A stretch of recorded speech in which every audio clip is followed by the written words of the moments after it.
Signs. We see them every day. Traffic signs, promotional signs, informational signs, signs of every kind, all communicating some sort of message to all sorts of viewers. The consequences of responding to most signs are obvious. The consequences of ignoring others can be deadly.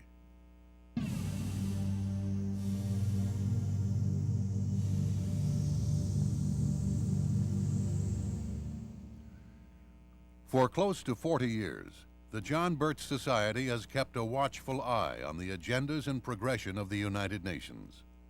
The Society has one of the largest research facilities of its kind, which also houses countless articles and documents that analyze and detail UN activity. Using this information, along with commentaries from a host of authorities, some of which you are about to hear, the John Birch Society presents the United Nations, a look into the future.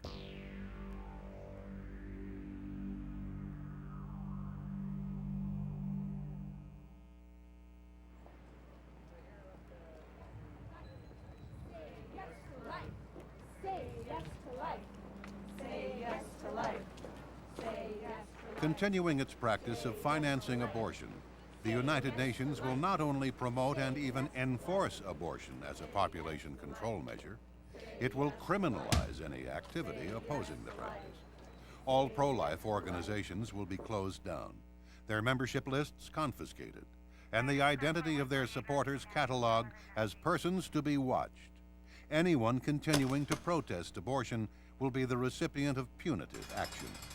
Should the UN decide, for whatever reason, that a larger population is desirable, then its pro-abortion policy will suddenly be reversed. In a totalitarian society, people are considered commodities, just like automobiles or widgets, with government planners determining the desired number and then fashioning policies accordingly. Morality is not a factor. The United Nations has given NGO or non-governmental organization status to all of the very militant pro-abortion population control organizations from the United States and Europe and from around the world, most of whom, many of whom at least, are funded by tax-exempt foundations like the Carnegie, Ford, Rockefeller foundations and by the U.S. government. The United Nations is pro-abortion. It is that not only in principle, not only in its policies, but also in practice. It is estimated that 50 million babies are killed every year. This is in no small measure due to the United Nations and to both its policy of promoting it intellectually as well as promoting it in the practical field. So they're very much involved in population control, which means that they're pro-abortion and they support abortion worldwide, both by funding and by changing the laws to support abortion. So if there's anybody in this country who believes in the sanctity of life, they should question the authenticity of the United Nations.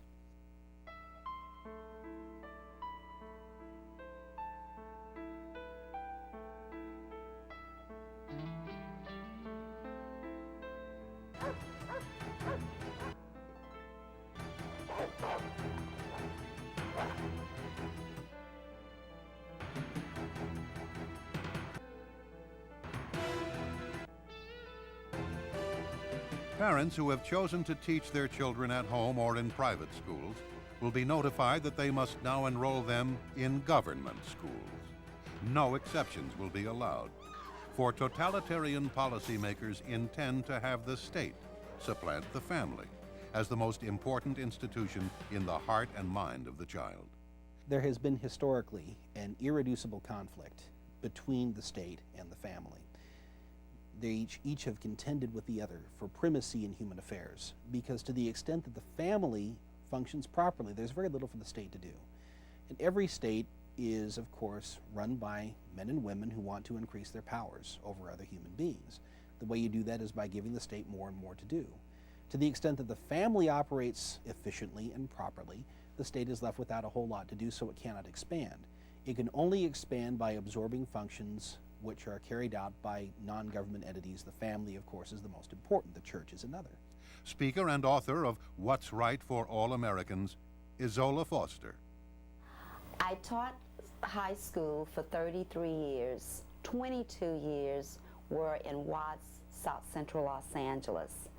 I have seen firsthand the influence of the United Nations on our public education system. The United Nations Educational, Scientific, and Cultural Organization, UNESCO, is the education arm of the United Nations. UNESCO is fast becoming an international school board. This means parents will have no choice, parents will have no say. All children will be under the direction of UNESCO. In 1949, UNESCO published a 10-part series for teachers entitled Toward World Understanding. Let me read just one statement. As we have pointed out, it is frequently the family that infects the child with extreme nationalism. The school should therefore use the means described earlier to combat family attitudes. That's UNESCO. Founder and principal of East Moline Christian School in Illinois, Reverend James R. Patrick has authored America 2000, Goals 2000, Moving the Nation Educationally to a New World Order. His book analyzes the dangerous implications of Goals 2000, the UN-approved Educate America Act. If we continue to put the Goals 2000 program in, which is an international program, we're going to destroy the very philosophy that this nation was built upon. So the humanistic philosophy, the statist philosophy that has permeated our curriculum, is absolutely destroying our young people. The American people must run and control their own educational program. To do that, they have got to have the control at the local level, which means that where they've consolidated the schools, moved it to the state to the federal, and now the federal is merging into the United Nations. And the philosophy that is coming down through is absolutely destructive of the ideals that our nation was founded upon. We've got to start right at that area and go back to realizing that we're putting in an international educational program. It is coming down through the United Nations. That has got to be eliminated first. We need to go back to the basics. We need to build families, not divide families. And most of all, we must get our nation out of the United Nations.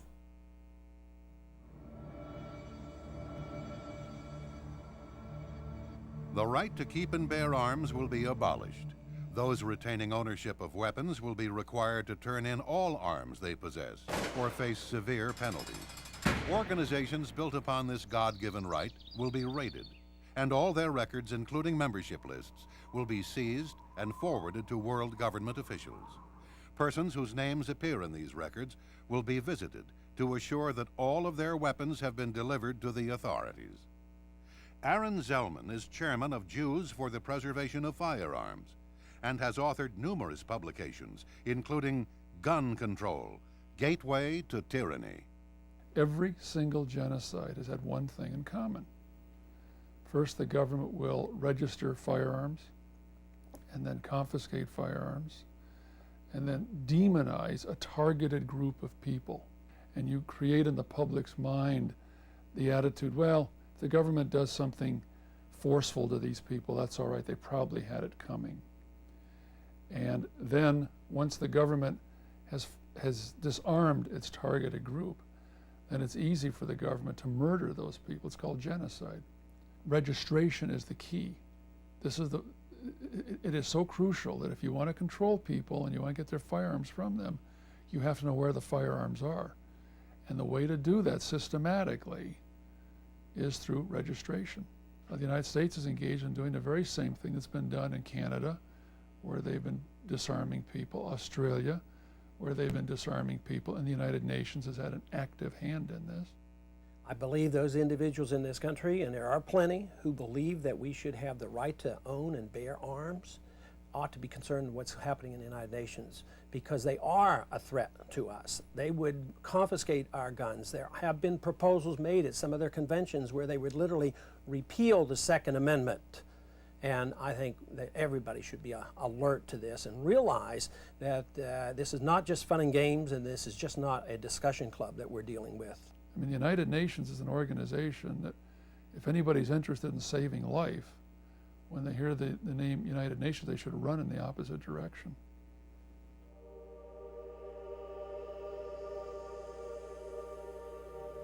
The UN will require that the Western world's standard of living, including such achievements as the private automobile and the single-family home, be reduced to a sustainable level.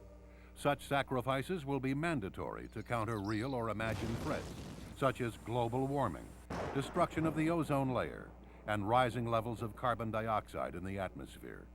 No real scientific evidence need be produced. The doomsday claims of coercive utopians will suffice. Hence, limitations on family size will be strictly enforced as an added measure to protect the world's environment. And government licenses will be required for couples desiring children. William Norman Grigg has also written Freedom on the Altar, the UN's crusade against God and family. The President's Council on Sustainable Development has put out this booklet, which is entitled Population and Consumption, a Task Force Report, that calls for the installation in federal policy of the goals which were created at the Cairo Population Control Summit back in 1994, which have to do once again with what they call stabilizing population. By stabilizing, they're talking about controlling. They're talking about adopting numerical guidelines and objectives defined by the United Nations, enshrining them in federal policy, and reconfiguring our education policy and our healthcare policy to meet the goal of population stabilization. It is a matter of formal federal policy in our country to pursue the population goals outlined by the United Nations. So not only do they think they can do it, they're actively pursuing it right now as we speak. It has to do with this notion that human beings are a resource to be managed rather than individuals with rights that the state has to protect. As to the environmental aspect of this, there is a dogma in the environmental movement that holds that human beings are simply part of a democratic biosphere, that we have no more innate right to be here than any other species. There are too many of us, and we are exercising our influence in the biosphere in ways that are improper. And in order to reduce the burden upon our holy, sacred Mother Earth, it is necessary to reduce the aggregate numbers of the human population. And I think it's rather interesting to note as well that the type of people who fret about excess population never consider themselves to be among the surplus.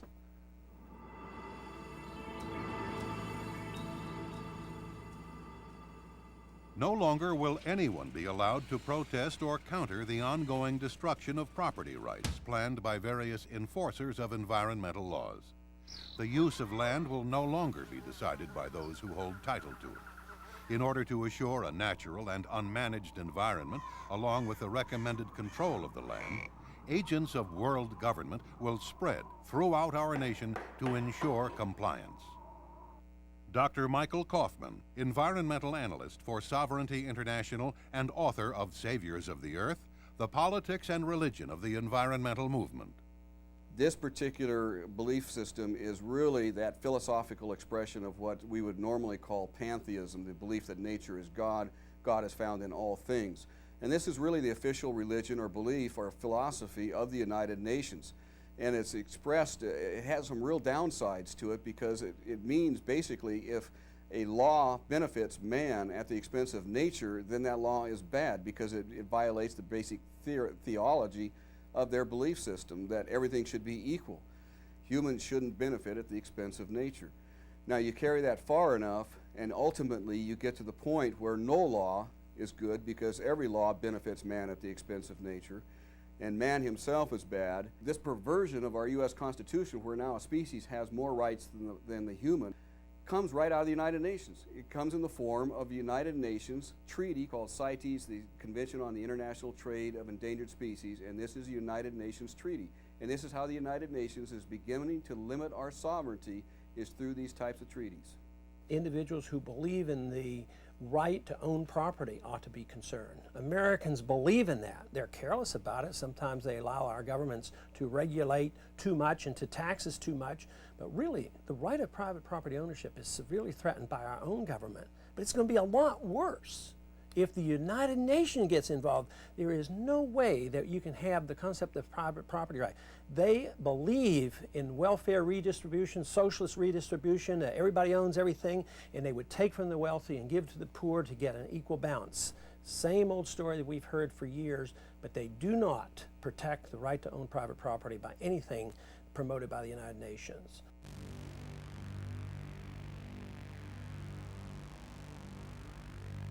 All members of the U.S. Armed Forces will be given United Nations insignia along with the UN Military Manual. This manual spells out the new requirements regarding conduct, duties, and chain of command. U.S. markings will continue to appear on American uniforms. Soldiers wearing them will be employed primarily as enforcers of peace throughout the world, allowing the rest of mankind to know that the United States is cooperating in the establishment of the New World Order. Author of Changing Commands, The Betrayal of America's Military, John McManus. The central thesis of my book is that our military is being delivered to the United Nations. Now, I say that very carefully. It's not a case of the UN taking it over as much as our own leaders are delivering our military to the United Nations. President John Kennedy went to the United Nations September 1961, and he presented the United States program for general and complete disarmament in a peaceful world during a speech, and he said, this is the official program of the United States of America. It's a disarmament program. It calls for the United States to turn over its military to the United Nations. Now, let that sit for a second. It calls for the United States to turn over its military to the United Nations. The program ends by saying progressive controlled disarmament would proceed to a point where no state would have the military power to challenge the progressively strengthened UN peace force. The UN would have all military power. One of the great oxymorons of our time is peace force. If it's force, it's not peace.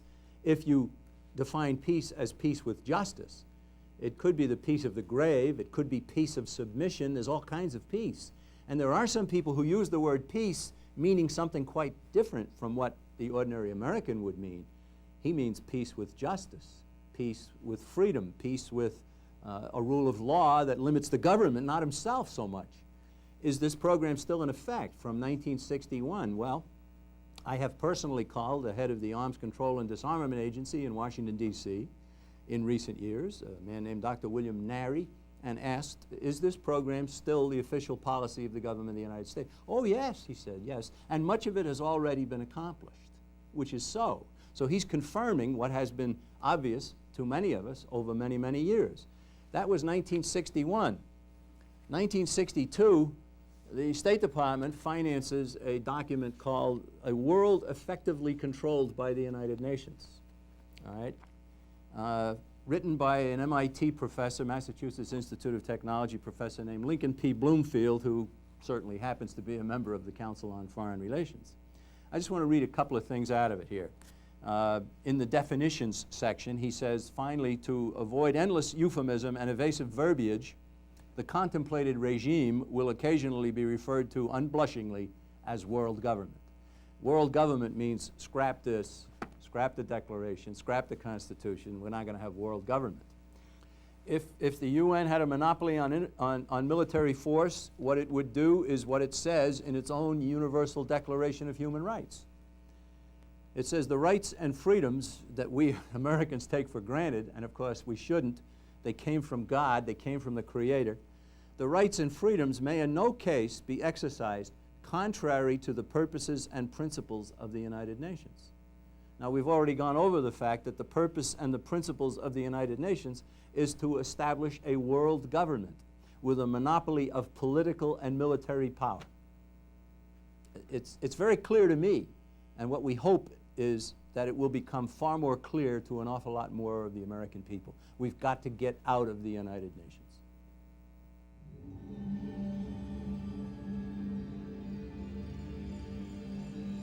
The election process will become the task of world government monitors. The U.S. Congress, President, judicial system, and state and local government shall exist only as a facade to assure American citizens that they still have a voice in government. Checks and balances among branches of government will be eliminated. The states will become mere subdivisions of the national government, just as the national government will become a subdivision of the world government. The Bill of Rights portion of the U.S. Constitution will be superseded by the UN Convention on Civil and Political Rights. The U.S. Constitution will be supplanted by the UN Charter and consigned to the ash heap of history, a useless relic of the past. All other UN conventions will take effect. Appointed officials for state and local regions will be forced to comply with these international rules when representing their sectors. There is a fundamental dichotomy between the United States system and the United Nations system and almost every other system. And that fundamental dichotomy comes from the thunderous assertion in the Declaration of Independence. Men are endowed by their Creator with certain unalienable rights. We get our rights from God. And then they went on to say, to secure these rights, governments are instituted. So the United Nations comes along. The United Nations, no God. There's never been God at the United Nations. So where do rights come from? The international covenants on civil and political rights. And they go over and they list one after another after another. The right of peaceful assembly shall be recognized. No restrictions may be placed on the exercise of this right other than those imposed in conformity with the law. In other words, we pass a law, you don't have the right. The American system says rights come from God, says government should be limited, and then the Bill of Rights comes along and says Congress shall make no law respecting those fundamental rights. The difference between the U.S. system and the United Nations system couldn't be more obvious. Many years ago, when I was in high school and college, like millions of other Americans, I was an avid supporter of the United Nations. I believed all the many things that I had learned in grade school and in high school, that after World War II, the founders of the United Nations had come together to form this beneficent organization to create world harmony, brotherhood, peace, and understanding. And who could be opposed to that? It wasn't until later in my college years that I began reading the actual United Nations documents and books which were critical of the United Nations. I began to see the real problem, and it became very apparent to me that we were headed under the United Nations toward a convergence of countries into a global tyranny. Thus the title for my book, Global Tyranny, Step by Step. We were under the United Nations and under the rubric of world brotherhood and understanding, marching into an intended tyranny, and it is happening piecemeal, gradually, step by step. Tyranny is something which is fastened upon a people incrementally, because most people have sufficient sense that they can recognize a tyrannical proposal when it's made explicitly before them. The American perspective, as articulated by James Madison, is that you discern abuses in principle and you prevent the abuses by denying the principle.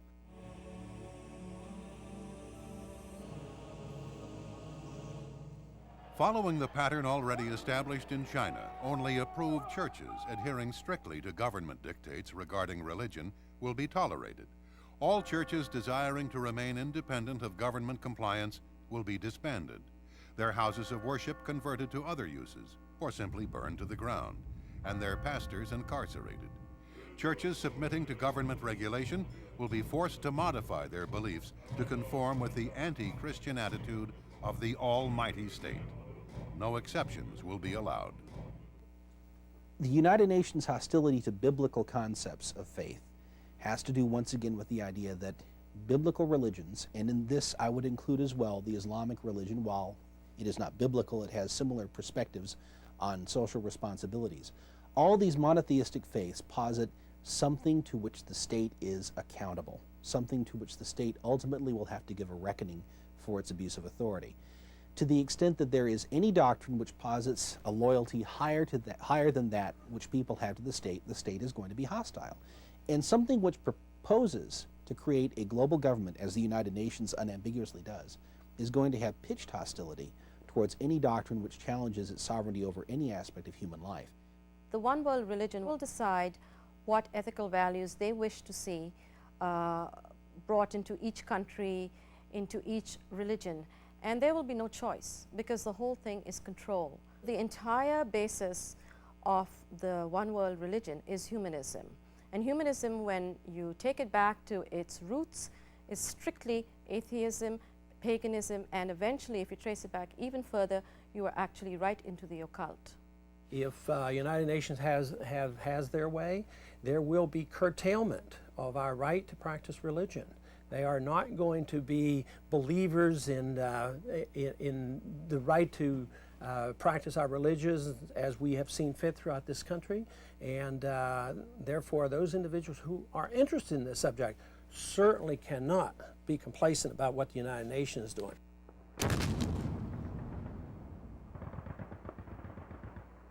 It is certain that these new UN rules governing the American people won't come without resistance, but by then resistance will be futile.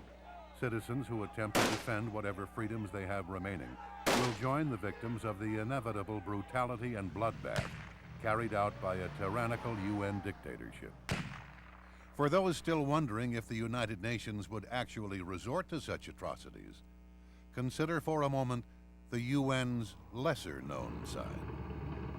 The United Nations organization was originally created by a small but powerful group of subversives as a future seat of a one-world government, camouflaged as the world's last hope for peace.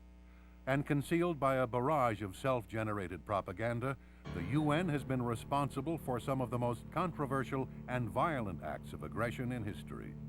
Since its founding in 1945, the UN has made gradual and significant progress toward the ultimate goal of its founders, world domination.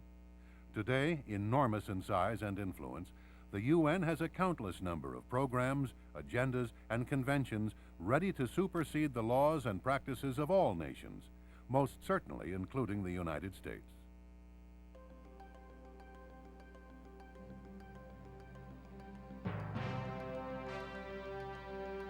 Fortunately, more and more Americans are beginning to see the wisdom of what the John Birch Society has been saying for well over 3.5 decades. Get us out of the UN. March 20th, 1997, Capitol Hill. Texas U.S. Representative Ron Paul introduces one of the most crucial bills regarding the future of freedom, the American Sovereignty Restoration Act. Its purpose, to provide for complete withdrawal of the United States from the United Nations. Well, I don't think we need the United Nations to be able to talk to other nations. The United Nations was established in 1945. We talked to a lot of nations before that. We have our embassies, we have our ambassadors, we can pick up a telephone these days and talk to whoever we want around the world. So I do not think that is a legitimate excuse. That is just an excuse to do the bad things that the United Nations does. Every year since we belong to the United Nations, we have lost a little bit of our sovereignty.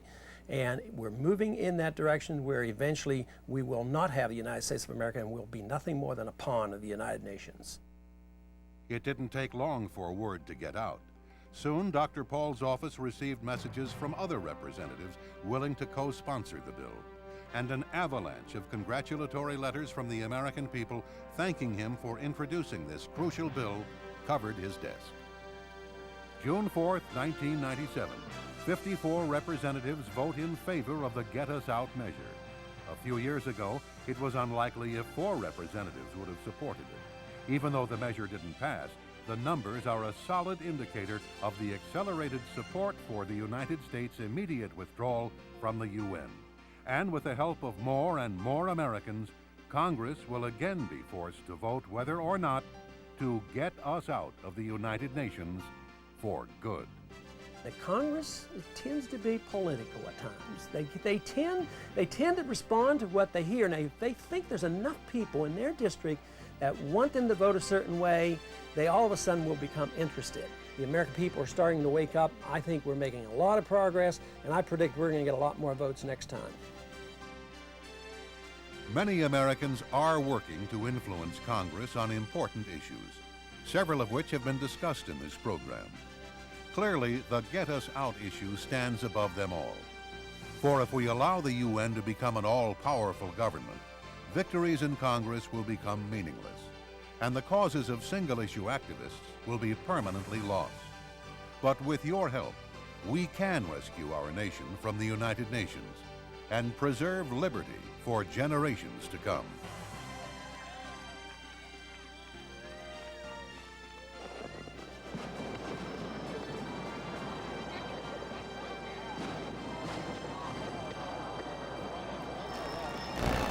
Effective action is informed, organized action. For more information on the UN threat and what you can do to help get us out, call 1-800-JBS-USA-1 today. Ask for the UN packet.